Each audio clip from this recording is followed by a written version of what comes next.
how can people live a very well balanced, fulfilling life? Very difficult, actually. Trauma impacts physical, mental, emotional well-being. Balance comes temporarily. Human body is designed to manage its own balance. We absolutely do. It's deep inside the body. And our first trauma today, the body remembers everything. That's where I got shot. Now that's powerful healing. Do you think it's possible? Caroline Purvey, a transformational leader, best-selling co-author, and expert in emotional healing. With over 25 years of yoga teaching experience and a deep understanding of anatomy, Caroline has dedicated her life to helping others break free from the pain of their past. Voted one of the top 10 women to watch in well-being by About Time magazine, Caroline combines her passion for teaching, business, and therapy to guide people toward inner peace and lasting freedom.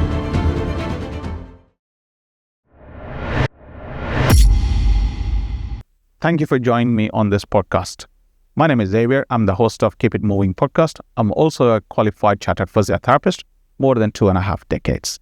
Today we have an amazing guest, Caroline, and she talks about inner balance and also how the psoas muscle takes in all the stress and how it balances out in the body, and also how keeping this muscle active helps out a person to lead a well-balanced, healthy, back pain-free life.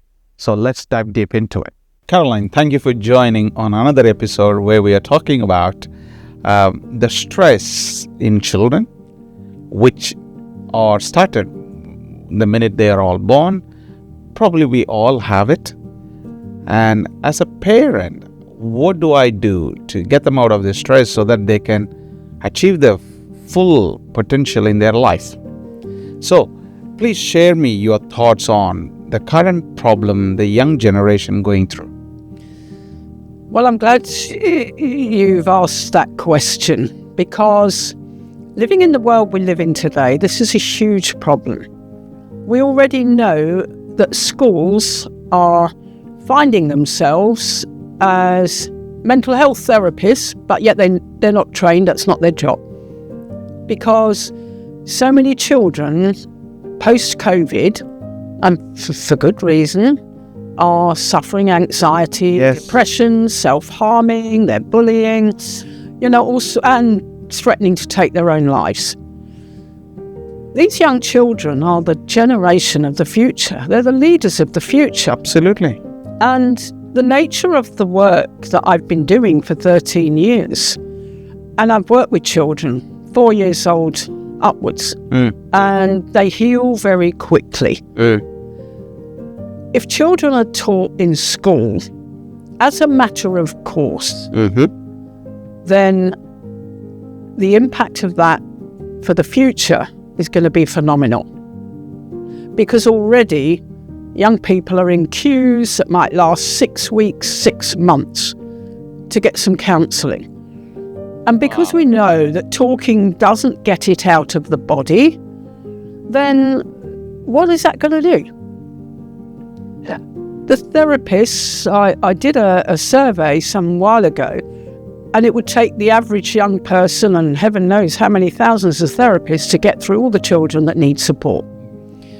And yet within a school setting, if the program was initiated, then it would be a weekly collective experience. Now, in terms of moving on as a business, the Total Release Experience is my bespoke program.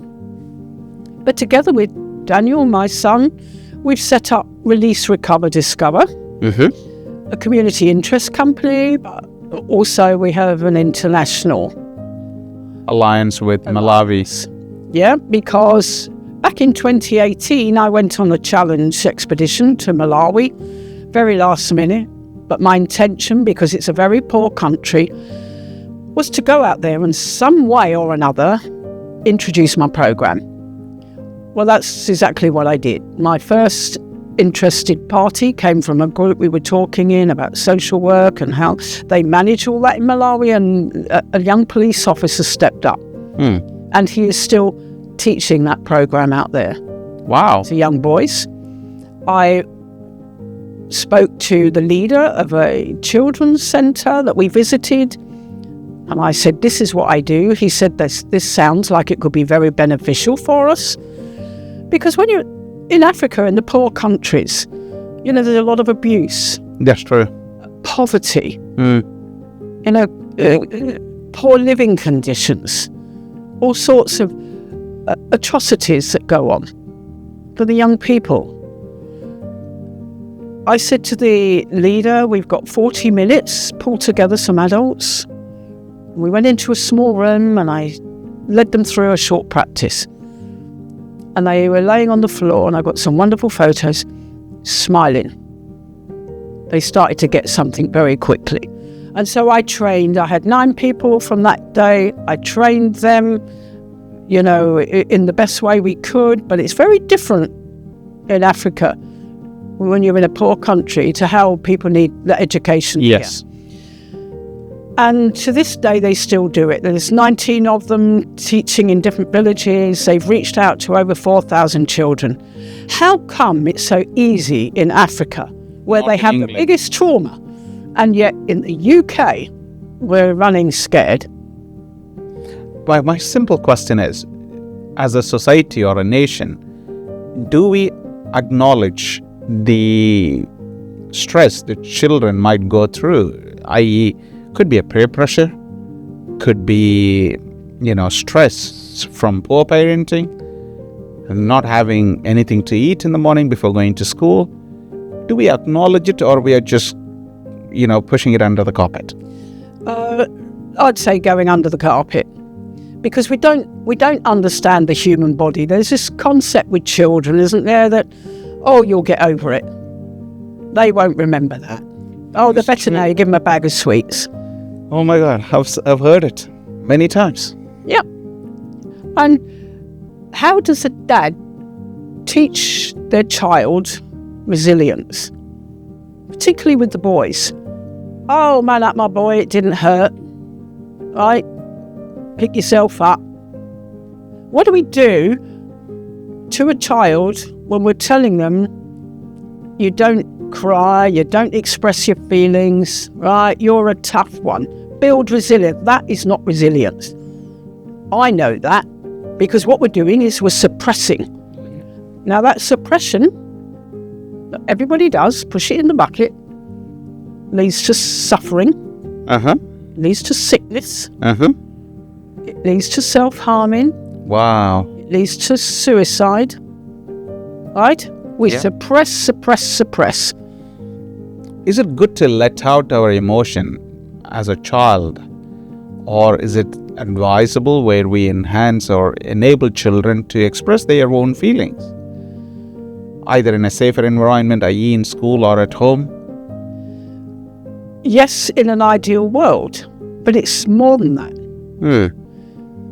When we look at children and dealing with stress and trauma or overwhelm, who do they look to? Parents. Now, if they're unfortunate enough to live in that world where mum, dad's drinking because they're suppressing their own bucket, right? Or they're shouting, lashing out, getting angry. Children think, well, okay, that's what I have to do. Right, so we'll go behind the bike shed and smoke. Right, let's get into the drugs, because I've seen the adults do it. So they learn from us. And that's why, with our Release, Recover, Discover program, we want children to learn. We want schools to get this free. I want to train every school for free so that facilitators can have a rolling program, free license for 3 years for the children. Doesn't matter what age they are. But that needs to be supported by adults that step up and say, I want to be an inspiration for the next generation. I'm doing this to lead the children, to inspire the children, so they follow me. I can't tell you how disappointing it is sometimes when I'm talking to a parent, they're concerned about the child. And will it work for them? I said it will, but to be fair, you need to do it for yourself. To understand what it is that's happening to them and how then they learn from you. They see you doing it. And when you both get it, I had a fire officer once that came down when I was to my yoga studio before COVID, and he carried his 6-year-old boy down because he said, my wife wasn't home, I need to do my releasing. And the pair of them laid on the floor. The little one already knew how to release. And then by the end, the little one had fallen asleep and he carried him out. But it's wonderful when children and parents do it. Once children get it, they know then throughout their life when they need to do it. It's not like us adults that have got a lifetime of stuff to get rid of and keep building resilience because we're, further up the pecking order and facing the trauma and protecting our children. But what good are we if we go to pieces? How can we work with that? In the current situation, children at school going through eating disorders, identity disorders, and they are not sure whether they are a male or a female on the next day, and poverty, and all these things when goes in their head, they can't focus on their education. As a parent, what a parent or a father or mother should do to get their children disciplined enough in one thing, focus on the subject, focus on your studies, education. How can they do it? Well, if parents want to lead their children, they can.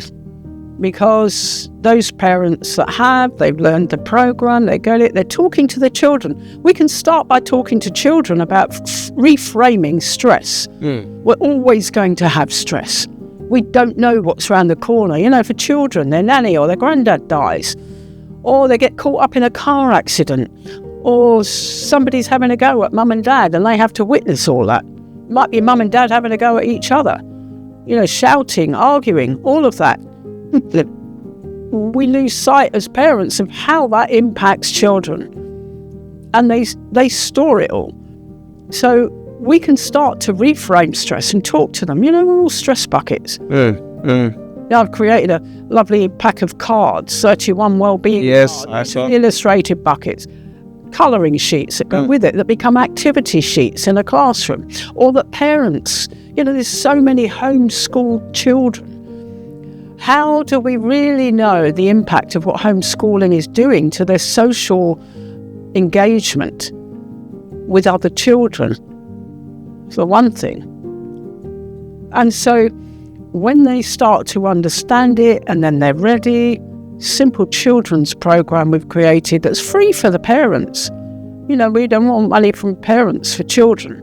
But if they're standing up and leading the way and they've done it, that's fine. Because that is the only way the children of this generation are going to move into being leaders of the future, knowing who they are, living their best life. That's what happens when you release. We talk about the diamond, that when we're born, we've all got this little diamond inside that's waiting to shine. So we become the best we can be. But new diamonds, when they're formed, they're dark in colour and they get their sparkle from pressure. So we as babies, children, we get pressure. Love, education, opportunities, challenges, best will in the world. Parents want us to have the best, do the best, be the best. But then something happens. And then the diamond gets buried in the bucket. And we carry that, keep piling on it, so we get weaker and weaker, physically, mentally, emotionally. We're not up to living our best life. And yet when we release, we start to shine that diamond. And so imagine if all our children start shining their diamond. So by the time they leave school, they've got a tool for life and a life tool. Interviews, bring them on. Relationships, bring them on. Challenges of driving, bring it on. Right? Exam pressure, bring it on. I know what resilience is, because whatever's thrown at me, people say, how do you stay so calm? Because I'm not taking it in.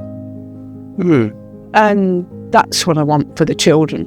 If parents, adults want to procrastinate, let their fear get in the way, don't let the children suffer. Right? You have to deal with the consequence of doing nothing. Give the children a chance.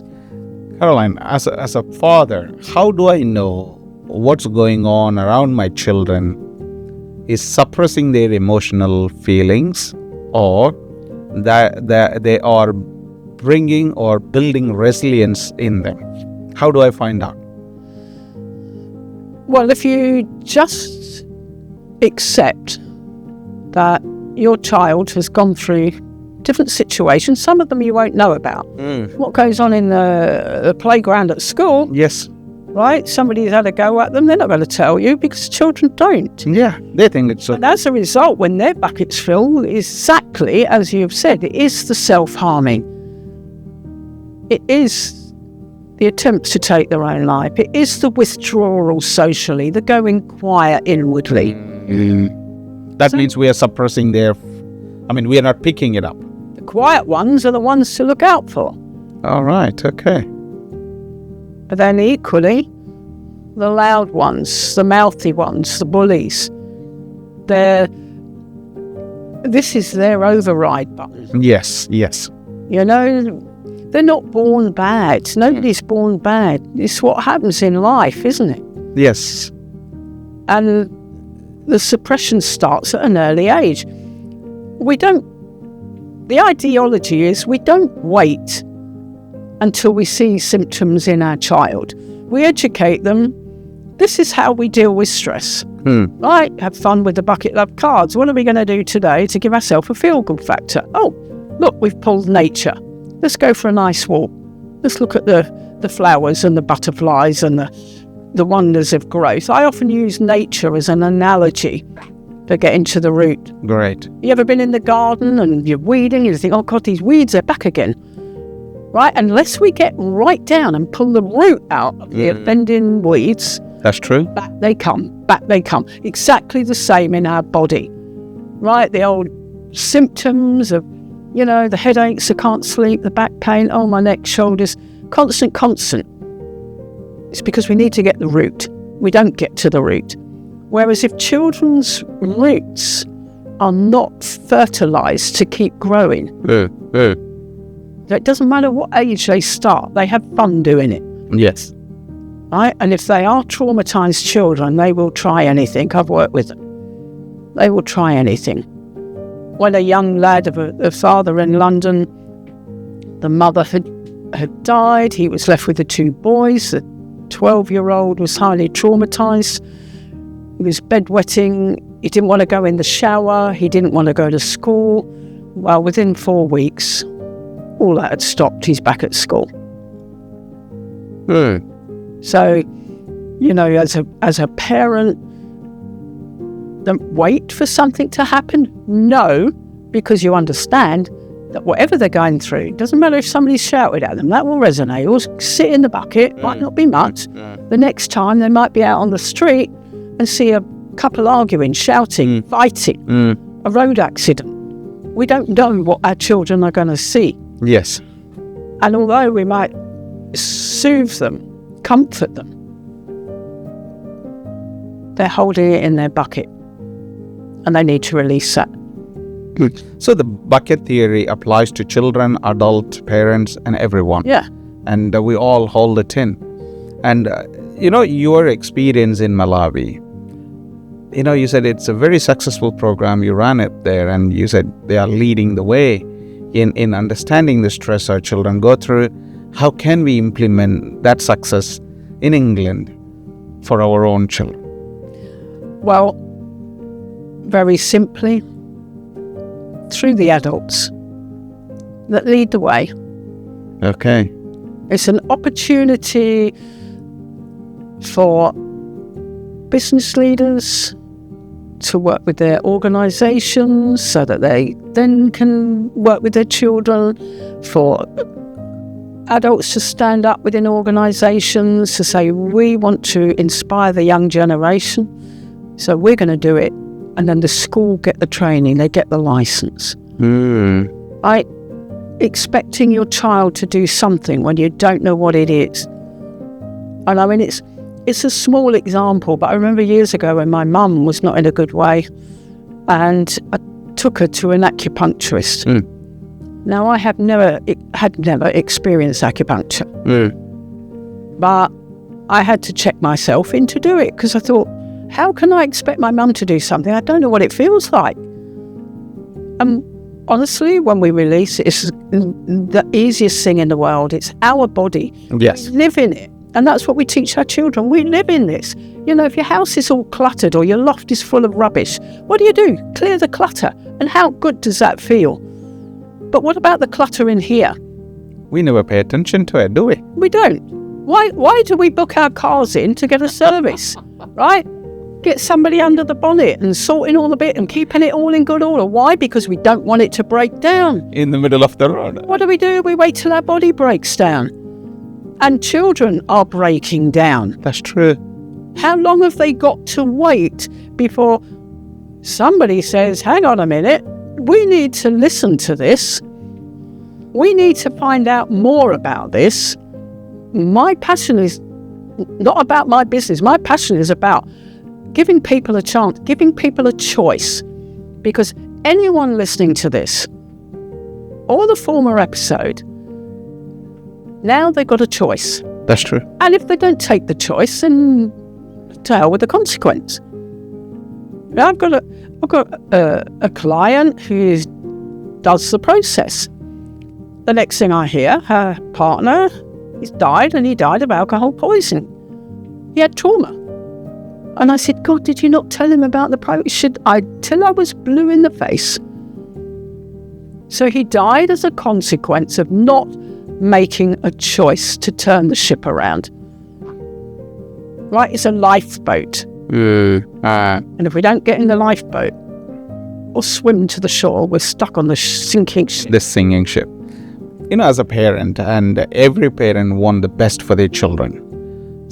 Often I see in society, people don't know how to help themselves so that they can effectively help their children.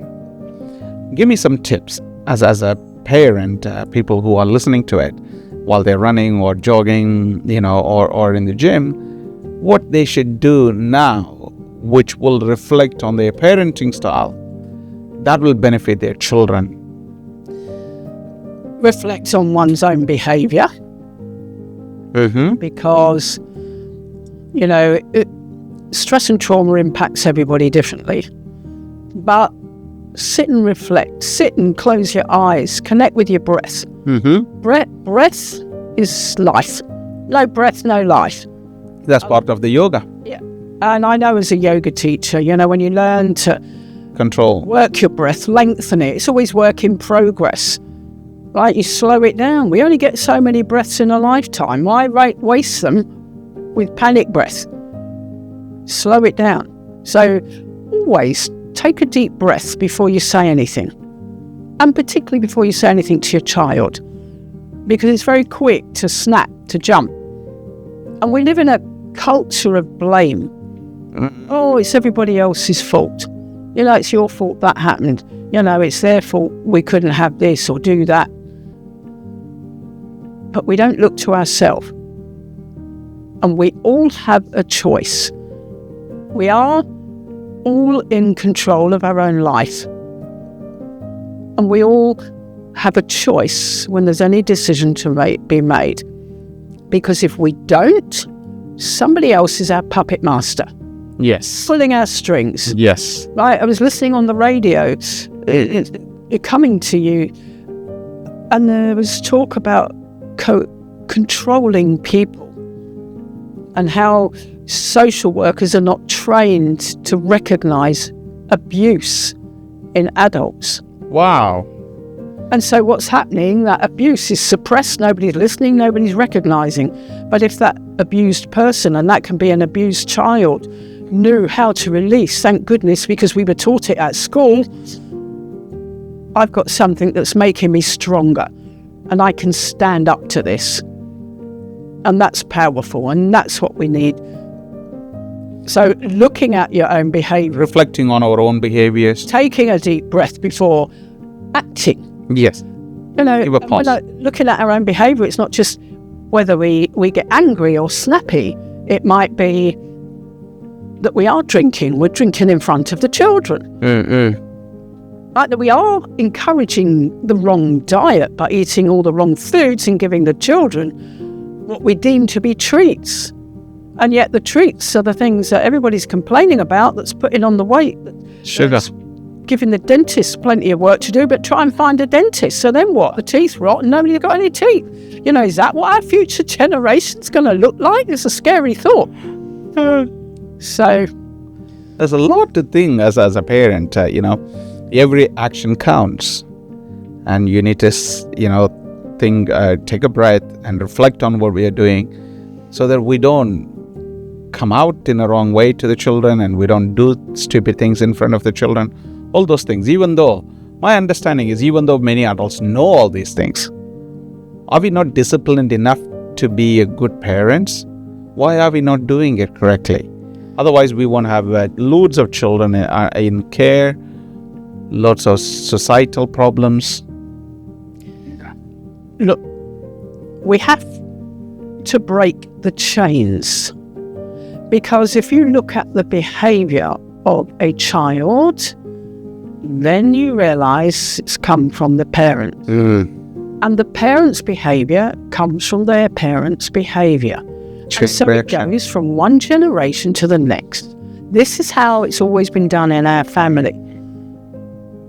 So we need to break the chain, set the children free. We can set ourselves free. We've gone through all of that. But we can set the children free. And then the children become stronger. They start to know what they want. Because when we find our truth through releasing who or what made me the person I am today, because we are all the person we are today because of our history. Yes. The sayings that we have, there's so many brought up with, money grows on trees and we don't deserve it, only bad people have money. Those kind of philosophies, right? Not just that, but other things. Wrong philosophies, Yeah, because we were educated that way. We don't know any different. So if we've grown up with those limitations, how on earth do we ever get to change that philosophy? Because it has to change from within here. This is right in here where that truth is hidden. And when we let go of it, we start to make sense of it, and we start to forgive. And children, if they've had abusive parents, if the parents ever get onto it, the child themselves will forgive the parent. They understand it. When everyone gets that simple language, look, we all hold our stuff. Let's get rid of it, right? And you can do little things to get through the day, the week, coping mechanisms, lots of them that are free. But let's get to the root. What are the self-help strategies or a technique a parent can implement in his own life, and that they can teach to the children so they can learn to help themselves rather than relying on a support of external factors or organizations such as NHS, doctors, all those things? How can we do that? Eating. What you eat. And a lot of children can get angry, grumpy, hyperactive through the wrong foods, the fizzy drinks. We've got all that education out there. Teaching them to breathe and be calm, to sit quiet. Maybe let's all just sit for a few minutes or a minute with a child. Their attention span can be very low, particularly if they're fighting something. And the more they charge and run around, the more they're trying to express something. Exercise. Yes. How can you as a parent, sit on the couch, putting on weight by doing all the wrong bad habits, and expect your child to be out there kicking a football or going for a run or a swim. It's by example all the time. Lead by... Okay, come on kids, let's go and do that. Oh, let's put some music on and have a dance around the room, right? Let's all be silly for 5 minutes, right? There's so many, and I mean, these are all the things that I put in my well-being cards. Simple things. Let's go. So that entertains the children. Let's go in the garden. Nature's wonderful. Let's see the beauty in life. Don't walk past it. How much do your children know about, butterflies and where they come from and how short their life is, but how beautiful they are? What about seeds growing in a garden? How they develop and evolve into food. What flowers? So there's a lot that doesn't cost anything to do. But we have to be mindful of it. Think about it, yeah. And work with the child and then build them up. And then just say, you know what, this is what I do to let go of my attention, and you're going to learn the same, right? Empty the stress bucket often as possible and enable the children to empty their stress bucket often as possible, and they will become a strong leader. Yeah. Caroline. They will be resilient. You're doing an amazing job, spreading this message to the parents, and also hopefully some of the children can listen to it later on, and so that they understand, take a pause or, take a proper relaxed breath and reflect on their activities and do the right thing and become a better leader in this world. Hopefully we'll have a bright future. We need peace in this world. Where does peace come from? Deep within. Indeed. And we can all find that peace. And, our vision, Daniel and our vision with Release, Recover, Discover is to get the school children here to link with the children in Africa. But it will be the children in Africa that will be pioneering this from Malawi, because they've been doing it. And the message the other day is, what are your children getting? They're feeling happier and they've got resilience. And that's what we want for all our children. Why shouldn't they live their best life, their happiest life, their most fruitful life? But they will not and cannot if they have no mechanism to let go of the past. Perfect. Thank you very much for sharing your work. Interesting. I genuinely hope lots of people listen to it and watch it on YouTube and listen to on Spotify or Apple Podcast, and so the message goes on. Keep up with the great work what you're doing, so hopefully we'll have a better leaders. Thank you very much, Xavier. Thank you.